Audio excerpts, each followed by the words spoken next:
Welcome back to another episode of Kicking It with Coach Red, where we bring you all the news, stories, takes, and opinions about your favorite teams from the Pacific North. Fresh from the good to the bad to the Mariners.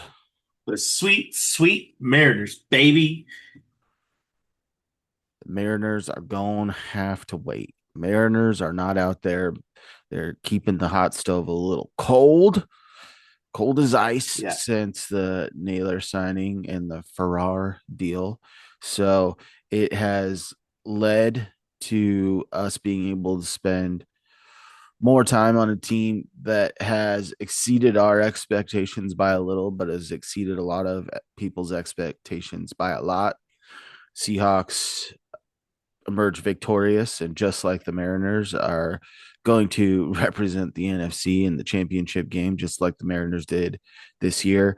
When you look at this as a whole, before we jump into that, probably one of the best combined when you look at the major sports in Seattle with the basketball team not being here, having an extended playoff run from the Mariners and the Seahawks in the same calendar year has been Really incredible. cool. And they both have young cores that you hope that this success is sustained and that they can Mhm.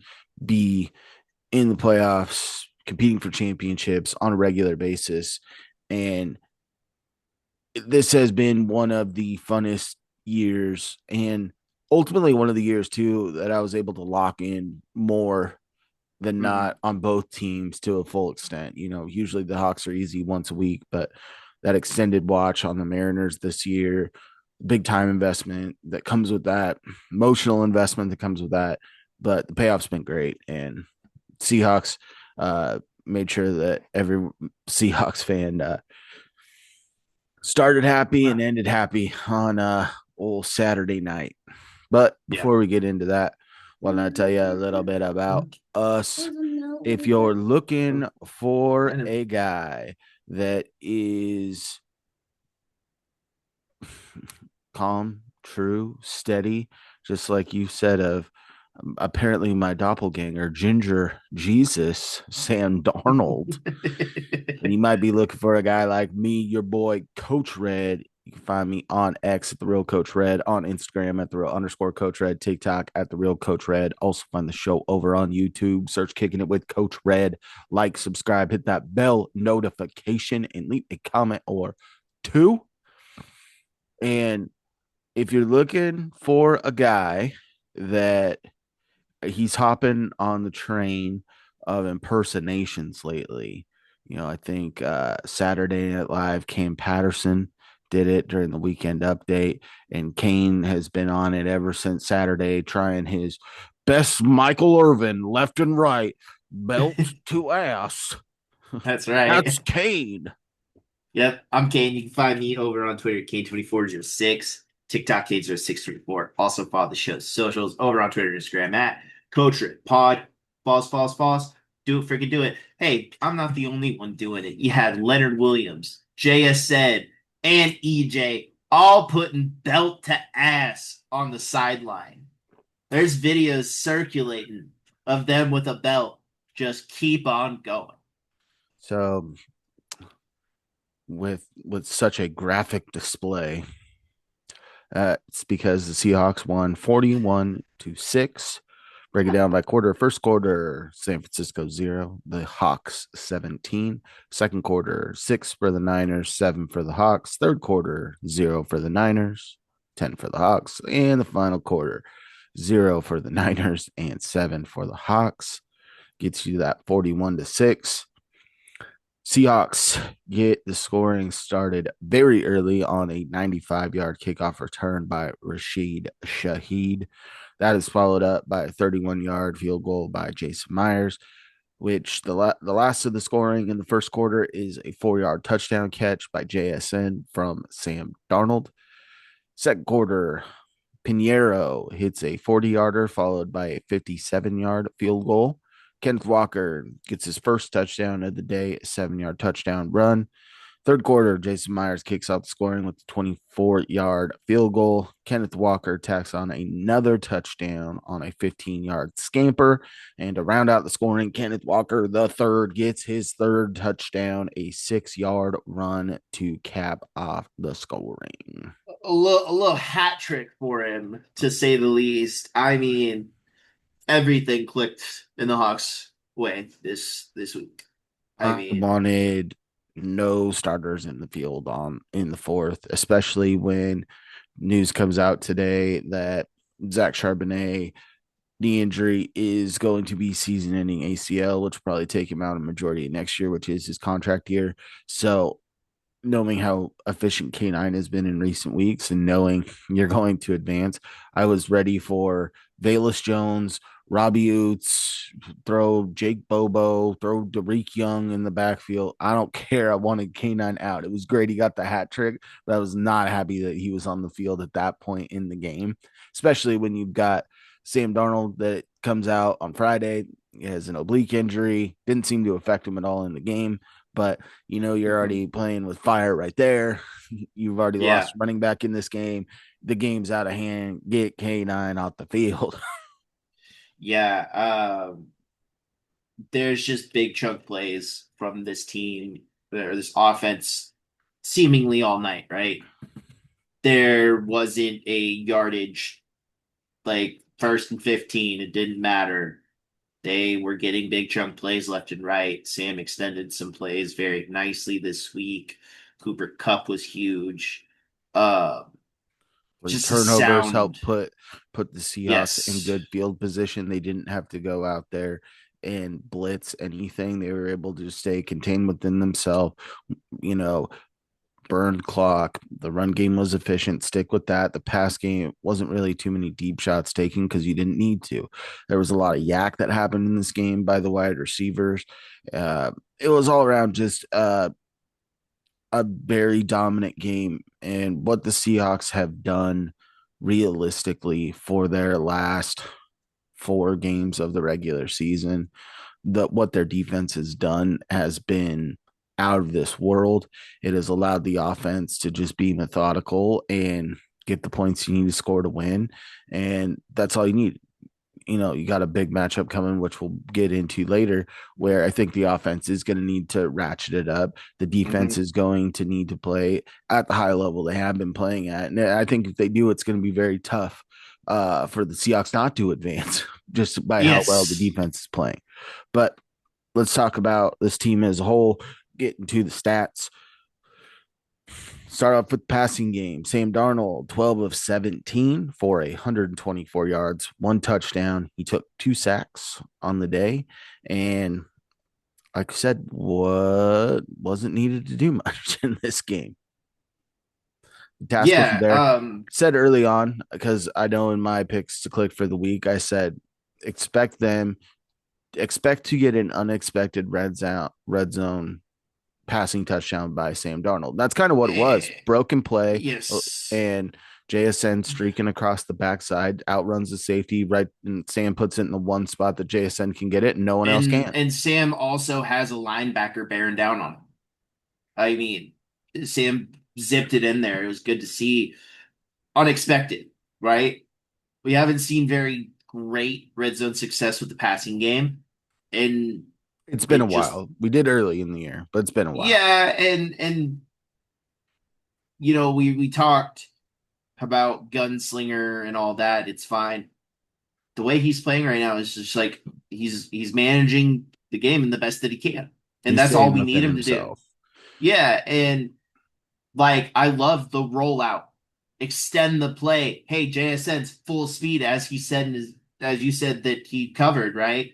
Where safety wasn't running fast and JSN is full boring down on it, right? So he put some good zip on it.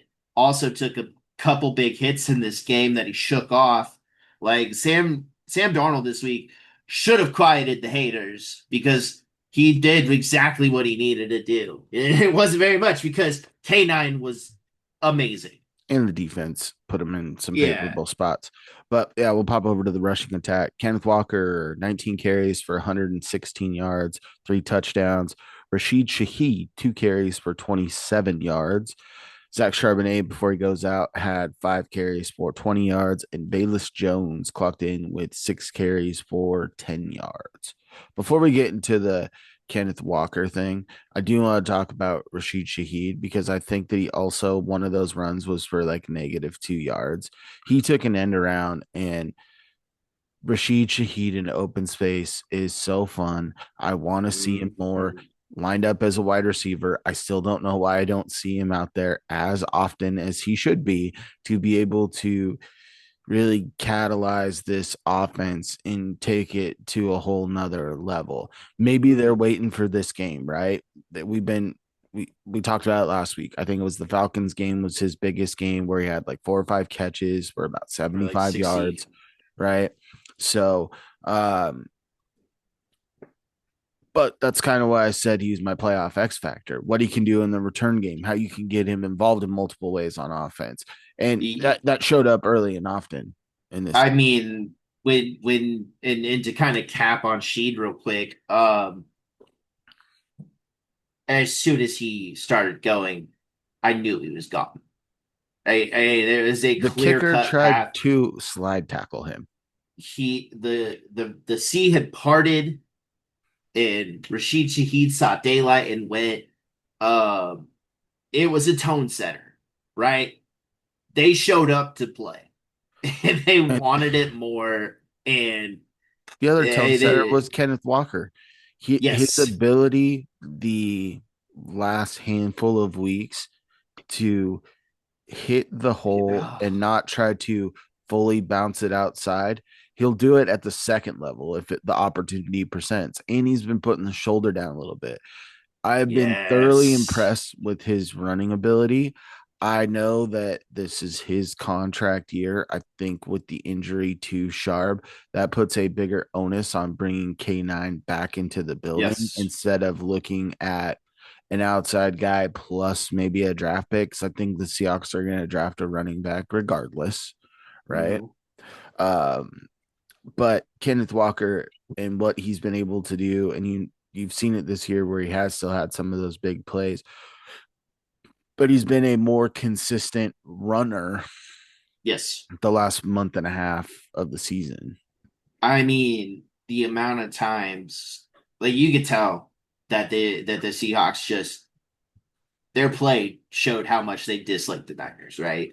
I You think saw that how I think their offensive line has finally got to a point, and I think that they played through some injuries, right? yes. You had Gray Zabel that didn't miss time but was banged up, Charles Cross, Josh Jones, Olawatimi, Jalen Sundell, Anthony Bradford, Abe Lucas stayed pretty healthy, but they're finally at a point Mhm. now where for a good chunk of this year, I think that the Seahawks were, especially early on, still in that bottom third in the league in offensive line play.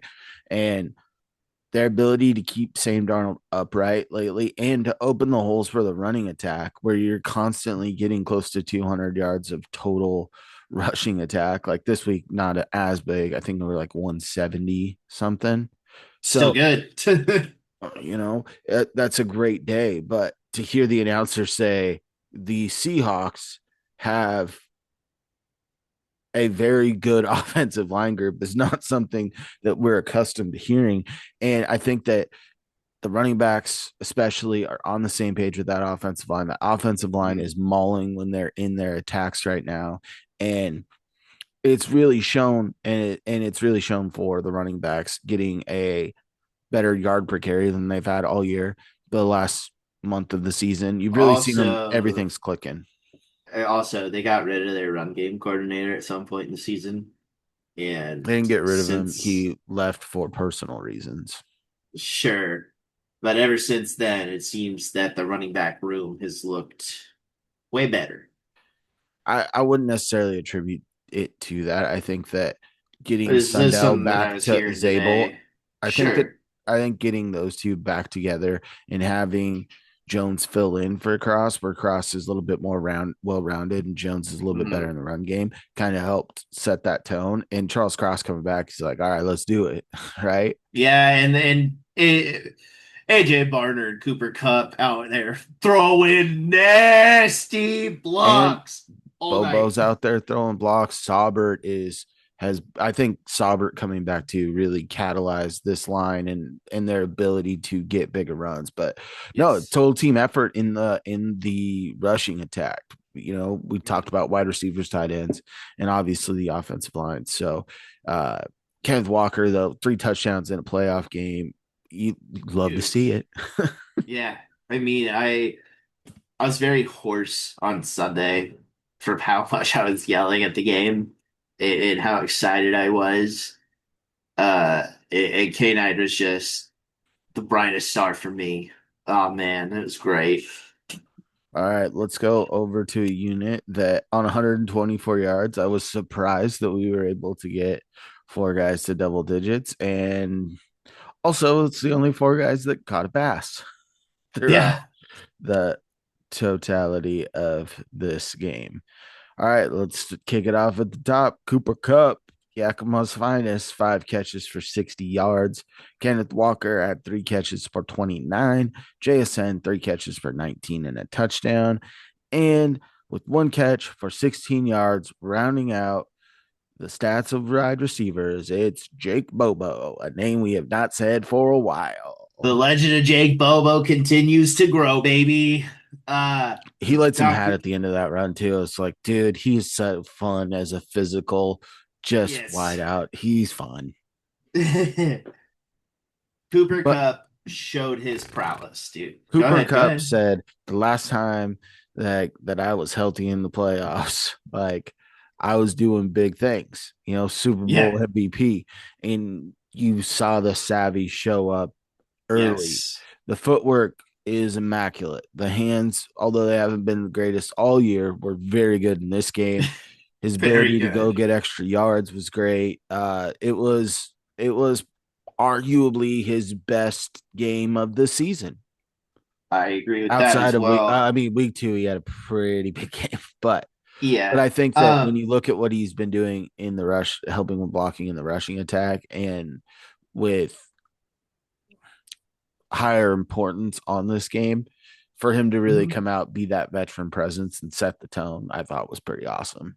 It was so good to see. And so I was watching it with my friends, and uh every time he did something, we just kind of erupted because it's just fun to cheer for the local guy.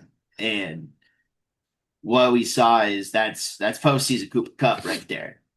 He was throwing his shoulder down at the end of runs. I mean, the dude was just a baller out there. And I was kind of talking about it with Dad today, and he was like, it just seems like he kind of saved himself a little bit this year, for health wise, to just put it all out there during the playoffs. And it's just great to see him perform and be that dude again. Yeah. And flip over to JSN, just the connection he and Sam have is Mm, awesome. And then also, I mean, let's talk about Kenneth Walker some more. And I think maybe one of those was a screen and everything else was just him helping out of the backfield and mm, really making stuff happen, right? And it's big when you have your elite athletes, right? I think that when mm. you look at this offense right now, you've really got 3, and Yeah. they all showed you something at different points in this game. Rashid Shaheed obviously is a freak athlete. K9 in space is so tough. And then JSN, his strength, quickness, spurt ability, it's phenomenal. And Mhm. you saw it all on display in this game. The one thing that I've liked about the offense lately is as much as I love seeing JSN cook, right? And how fun it is to see him just be a highlight reel. It is nice to see the rest of the team getting involved. Would love to see AJ Barner get the ball a little more.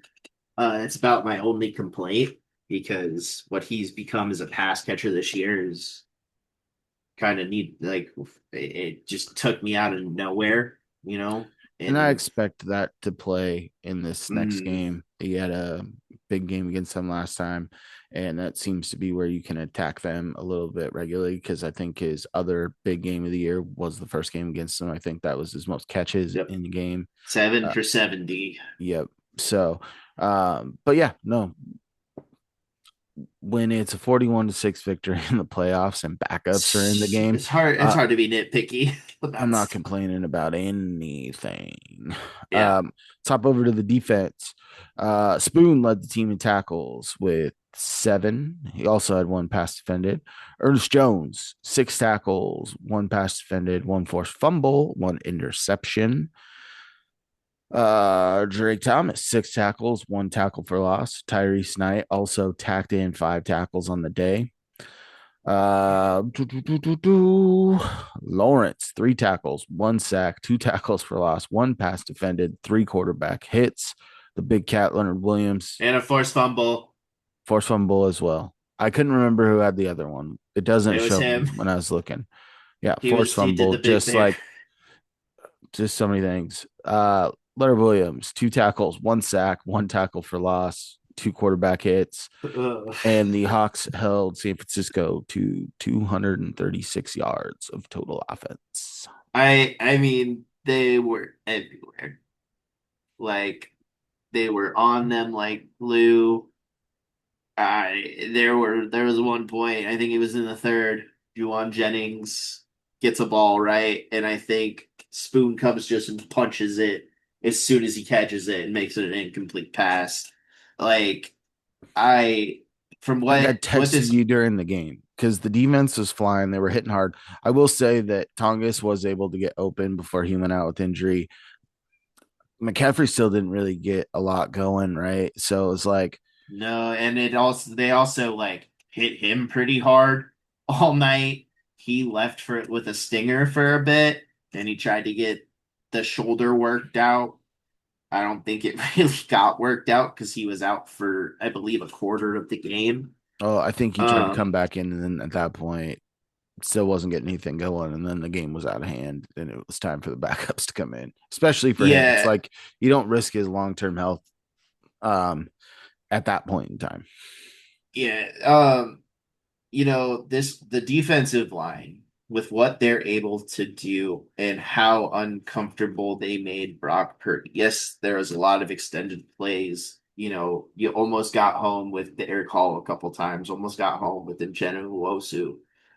But when Big Cat came out and got On that, fourth like, down, oh, yeah, that sack was nuts. You had, as you said, after the game, Reek laying I hat. texted that in the middle. I go, the defense is feeling themselves when Reek's getting in there and mix up. And guy was getting held up and he put the finishing blow on him, actually pushed it backwards. That I'm like, Reek's here today. He's come to that play. was Spoon on McCaffrey, where Spoon got McCaffrey's ankle and just like it shocks me how strong Spoon is for how little he is, right? He's Like insane.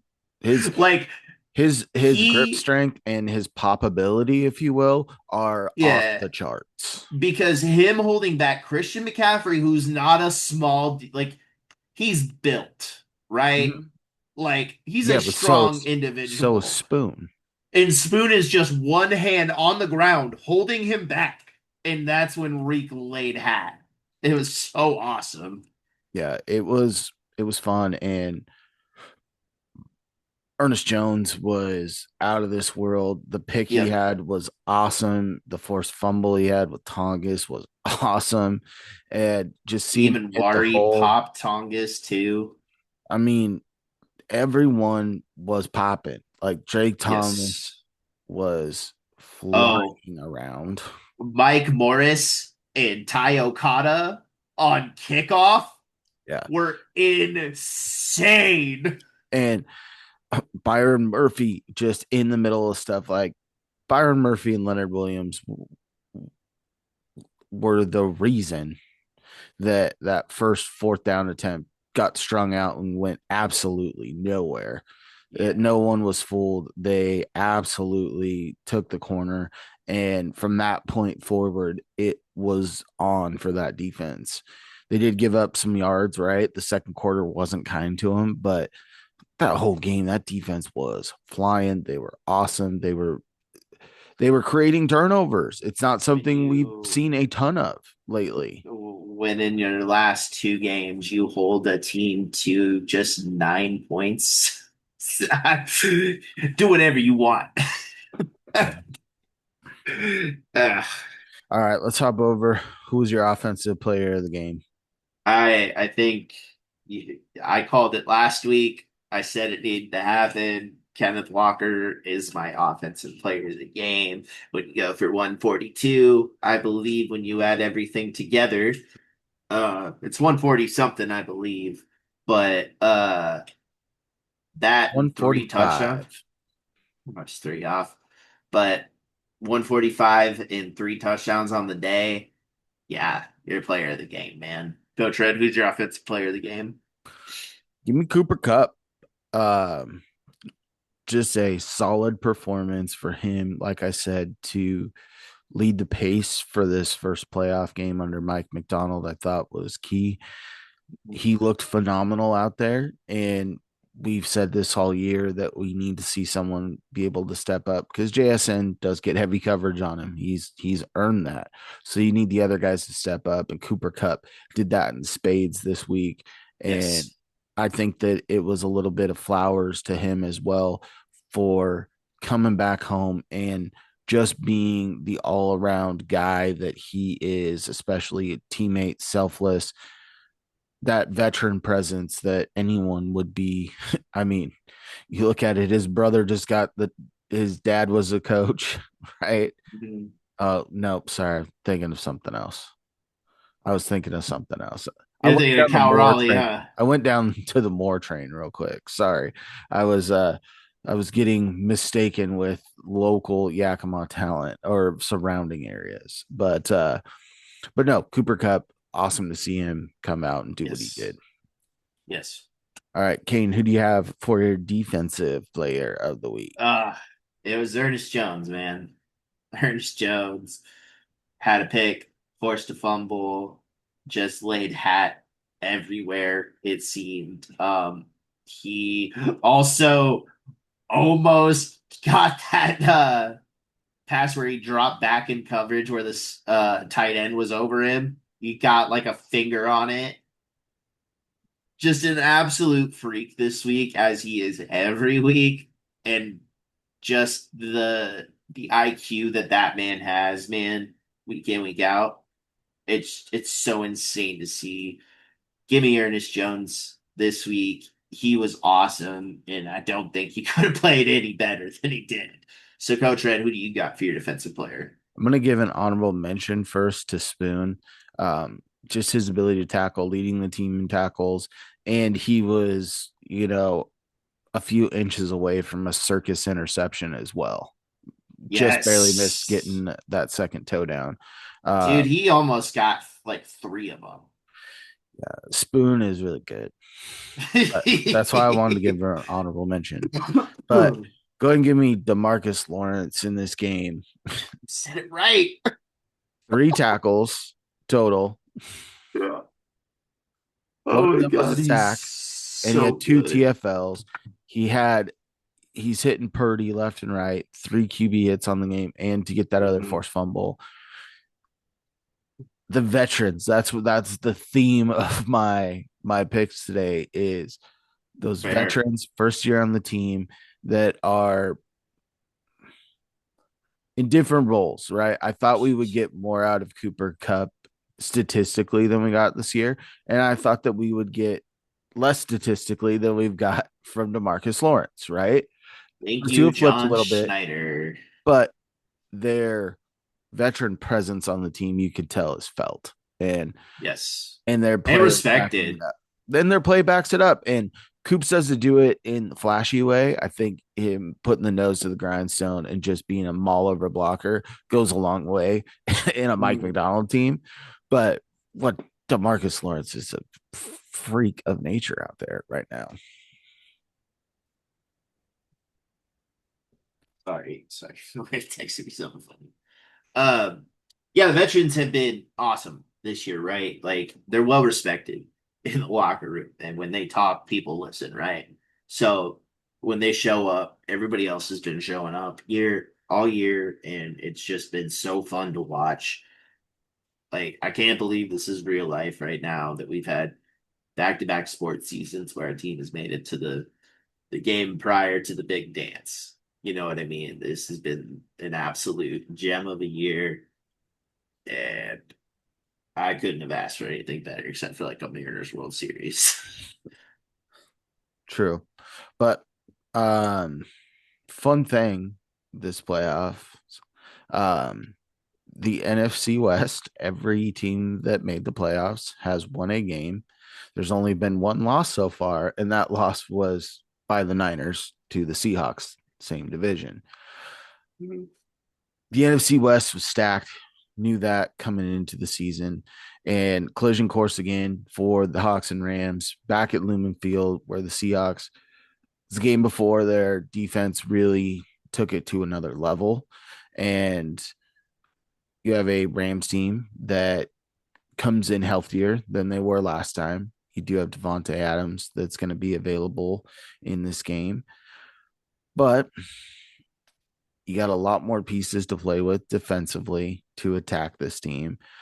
Offensively, it's going to be tougher sledding, not knowing who RB2 is going to be and know how heavily that the Hawks have relied on that RB2. But I do think that Kenneth Walker and Shar being able to split time as well as they have all year, Kenneth Walker can go a full game playing most three Well, downs.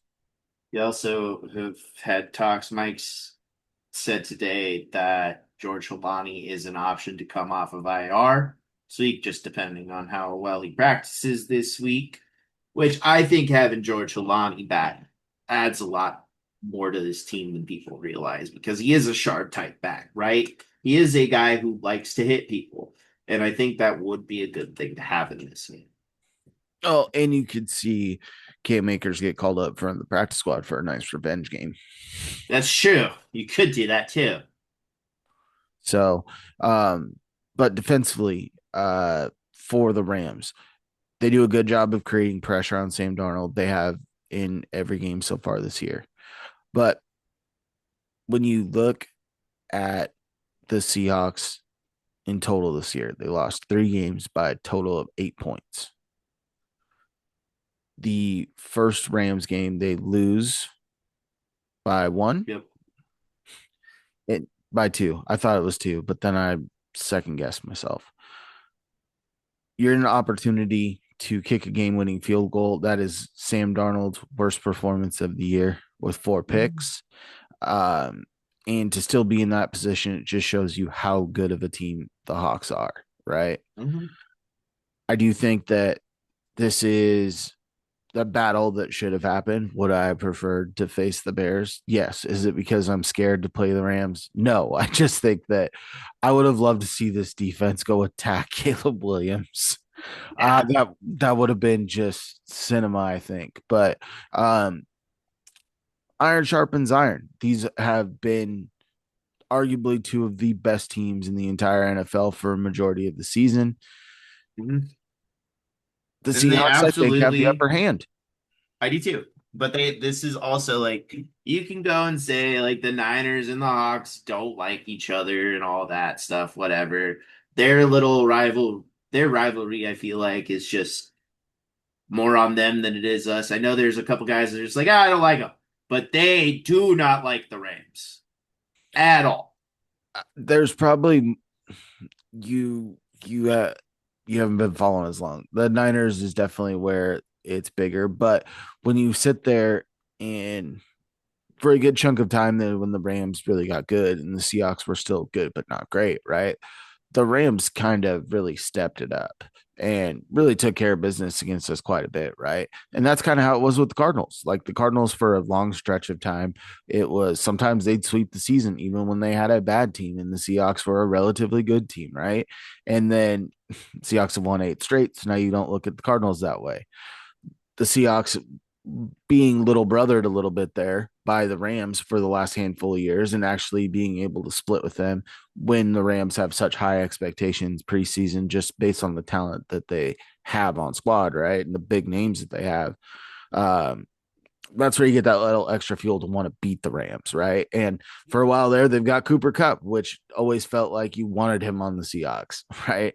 So you have that little bit of resentment. You have Aaron Donald that just absolutely mauled people for a while. Well, it's turning a little bit, right? The Hawks are super fierce on defense, uh, especially when you look at after the game that they played last time. I think the Rams went ahead and lost that next week to Panthers. yeah. And so you sit there, they lose that game. Sam Darnold throws a couple picks in that game, or not Sam Darnold. Matt Stafford throws a couple of picks in that game right after they play the Hawks. I mean, they're They also played, coming off back-to-back games where they won by 3 in the playoffs. The Panthers almost took them to the cleaners, right? Like, and then eh, you have to go, eh, then you have to go overtime, late night in Chicago on the road in the snow, and yeah, put almost a full extra quarter on your guys. It's tough. yeah, and then now you have to come to yeah, we beat you here last time, but also this playoff time, this gonna be way louder. Yeah. The it's a coin flip, that's for sure. But I also see that this is a game where we finally get that sack on Stafford and a turnover from him. This has to be that game. I think that that's definitely in the cards, right? And I do think Has to that be. I expect the defense to go crazy like they have been the whole last month. You look Mm-hmm. at the Rams after they played us, they took another loss. They couldn't bounce back as well as the Hawks, for It's not instance. like they've been playing like and Stafford's been turning the ball over a little bit here and there. Uh, they kind of kept Puka in check. Kept them not the Seahawks, Oh, but the Bears like kept Puka in check. Didn't see like anybody had like too crazy a game outside of Kyron Williams, which you've stopped. luckily for the Hawks, their rush defense has been out of this world this year. I still not a back over 100. Like Pretty I know crazy. they've had total rush over 100, but not an individual guy. That's insane. Yep. All right. Who do you got as your offensive player of the game for the It upcoming matchup versus the Rams? Run it back. He had a fantastic game against them last time. K9. He's gotta have that big game again. He has to for this offense to really open up and put some yards on this Rams defense. Like K9's gotta go explosive, right? He knows what the stakes are. They're all about that mentality, right? Like what he's done in the last couple of weeks, right? Breaking tackles and just extending drives in the things that he's done. Kenneth Walker has to be the player offensively this game. Coach Red, who got? I'm gonna go with JSN. I was about to pick Cooper Cup in a revenge game, but JSN in the last matchup, I think had one catch in the first half, and then including overtime, finished with 8 for like 113 with the touch. Right. Mm-hmm. I think he had a pretty good game for the Hawks as well in their first matchup against the Rams. Seems like JSN can get going in this game, and if it gets a little bit into a shootout type mode, JSN's going to need to be the guy that we haven't seen here for a couple weeks, right? He's been double team, sometimes triple team, a lot more focus going that way, and the Hawks haven't had to really pepper him the ball because they've been taking care of business defensively. So it's going to be a close game, I believe, and JSN I think is going to be the cherry on the top. There. All right, who do you have for your defensive player of the week? This is where I've been like torn because I got 3 dudes in mind, right? And I will guarantee that not one of those 3 dudes is the person that I'm going to pick. You're probably right, but uh my heart's telling me to go with Devin Witherspoon, right? I as you picked on last for this game, right? He was unreal. Just what he did and everything. Almost came away with the pick. This week he comes away with the pick and just plays that sticky defense and stop and runs like he does week in, week out, right? Uh Them was and Nick Imanwari are the like two craziest athletes that I've seen play on the same field together outside of like the Legion of Boom, right? Like what we're seeing out of those two is special. And I think Devin Witherspoon, when the lights get brightest, he shines the brightest. So give me Spoon this week. Coach Red, who do you got for your defensive player? Josh Jobe. Oh, wow. I All knew right. wasn't even on your radar. No, because So he's not, he's played just average this year. the other thing too is you've seen teams shy away from Spoon and Reek and really target Job. There's been some games that haven't been great, but he is my surprise pick to get a pick against Stafford. Fair. And I think in doing that, he will look away from him a little bit more and throw into the teeth of Reek and Spoon and Mm-hmm. our linebackers that are, I mean, Ernest Jones has 6 picks on the year, Also, right? can we come to a collective honorable mention for Julian Love this week? Because I also think that he's going to have a big game. Yeah. I mean, when you look at this Rams team, Kyron might have a couple of big runs. He's had them in every time we played him this year, right? So they'll be able to limit that. But where the Rams do their most damage is through the air, tight ends included, right? Mm-hmm. So it's going to be prime for someone to be opportunistic and make a big play this week. Yep. That's all I got. Man, I think that's all I got. And all you've got to do is hop over and follow us on social media. You can find me, your boy, Coach Red, on X at the Real Coach Red, on Instagram at the Real underscore Coach Red, TikTok at the Real Coach Red. Also find the show over on YouTube. Search Kicking It with Coach Red. Like, subscribe, hit that bell notification, leave a comment or two. Kane, where you at?